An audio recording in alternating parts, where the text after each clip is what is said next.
and I'm glad that we are having this hearing today. I definitely have numerous questions for the witness about the Trump administration's reorganization plan. For example, I want to know, why is it that there is no analysis of the costs and benefits of this proposal? Why is there no assessment of its impact on the federal budget? Why is there no information at all about how it will affect federal workers? And why is it there's no list of actions that require congressional approval? These are all basic prerequisites for a serious plan, and they are completely missing from this one. Last week, my staff asked the Office of Management and Budget for these assessments, and they were told that they did not exist. The Trump administration now claims that it wants to use this proposal, and I quote, to build productive bipartisan dialogue, end of quote. If that were a serious claim, the Trump administration would have worked with us over the past year instead of keeping their work secret, despite multiple requests from members of this committee. Take just one example in our committee's jurisdiction, the Postal Service. We have a bipartisan bill. Mr. Chairman, you have worked very hard on that bill with us, that we passed out of our committee unanimously, that would help the Postal Service maintain a more solid financial footing forward. Instead of working with us, President Trump unilaterally appointed a task force to come up with his own ideas about the Postal Service. Then, without even waiting for his own task force's results, President Trump rushed in this proposal to eliminate the Postal Service entirely. Ladies and gentlemen, it makes no sense. Like so many other ideas that come out of this White House, President Trump's proposal to privatize the Postal Service is disorganized, unilateral, nonsensical, and frankly incompetent. I do not think this plan is a serious one. What I do think is extremely serious is the urgent plight of thousands of children who the Trump administration separated from their parents with no discernible plan to reunite them. None. Zero. Tomorrow, the Judiciary Committee is holding a so-called, quote, emergency hearing, end of quote, on Hillary Clinton's emails. They're hauling up Rod Rosenstein and Christopher Wray to demand more answers. But the real emergency is these children, these babies and toddlers whom the government has unilaterally and literally torn from the arms of their parents, some of them a few months old. To my Republican colleagues, last week, I asked a very simple question, but a very profound one. I simply asked for your help. Call a hearing. Ask DHS and HHS and DOJ to come up here and testify about what the plan is to reunite these children and these kids with their families. Light a fire up under them to get them moving. If we can have an emergency hearing on Hillary Clinton, we certainly can have an emergency hearing on these children. And so I asked the question. I asked for help.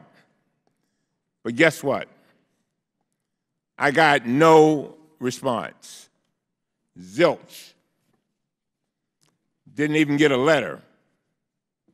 Not a phone call. Nothing. And so the children continue to suffer. You've seen them locked up in cages.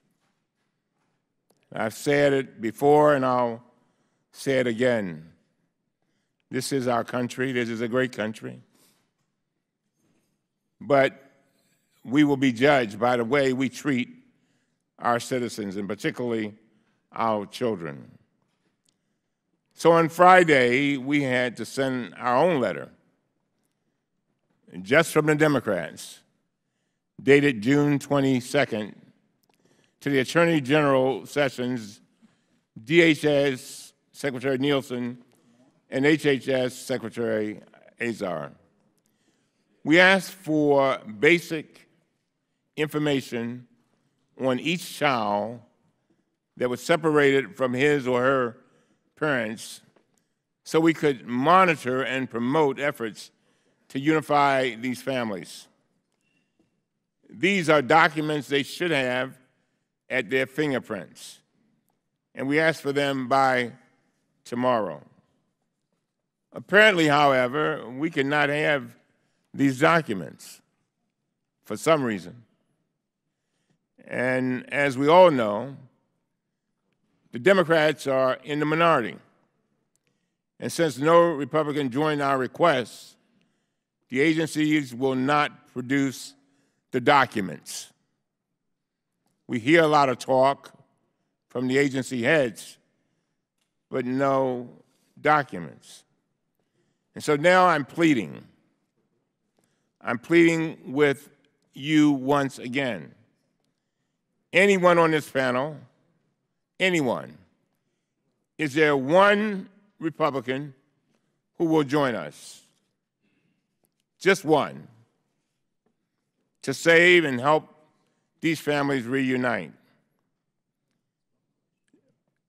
Anyone. Radio silence.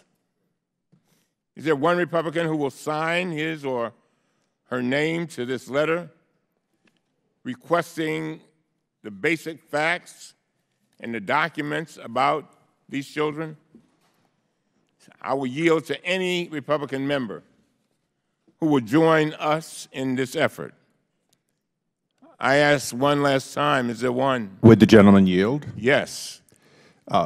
Would you give the 30 days that the San Diego court has ordered for full reunification as part of the letter, since the President's executive order now has been codified by a federal judge? No. So you wouldn't give the President and the federal court system the 30 days to unify them? I'm just taking back my time. I'll let you see the letter, and if you want to sign on to the letter, I look forward to seeing it. Yeah, we need help. These children need help. We wouldn't do this to our own children. We would not allow people to split up our families. As a matter of fact, if they tried to split up our families, we would go off. And so as I close, Mr. Chairman. If the gentleman will yield, if he'll give me a copy of the letter, I'll get back to you within 24 hours. You know that I have a bipartisan history of demanding documents, regardless of their political, I guess, relevance. Right. And if you'll give me a copy of the letter, we'll get back to you within 24 hours. Thank you very much. Thank you very much, Mr. Chairman. And I want to thank you, Mr. Chairman, for that. It means a lot to me. And so we move forward. But I say to my colleagues, you can have your emergency hearing on Hillary Clinton's emails, but can't we also have one on these kids who desperately need our help? Children are separated from their parents by our own government. Isn't that an emergency? Another week has gone by, and there's still no functioning plan to reunite these families. Isn't that an emergency? The harm and the trauma our own government is inflicting on these children is continuing and compounding every single day. There's no question that this is an emergency. I've often said that what you do to a child, and if it's negative, it probably lasts them for the rest of their lives. And it is not the deed, it's the memory that haunts them and harm them. And so we all know in our hearts that we need to address this. And we need to start treating it like the emergency that it is. And with, Mr. Chairman, I want to thank you for what you just said. This is a bipartisan issue, it should be. And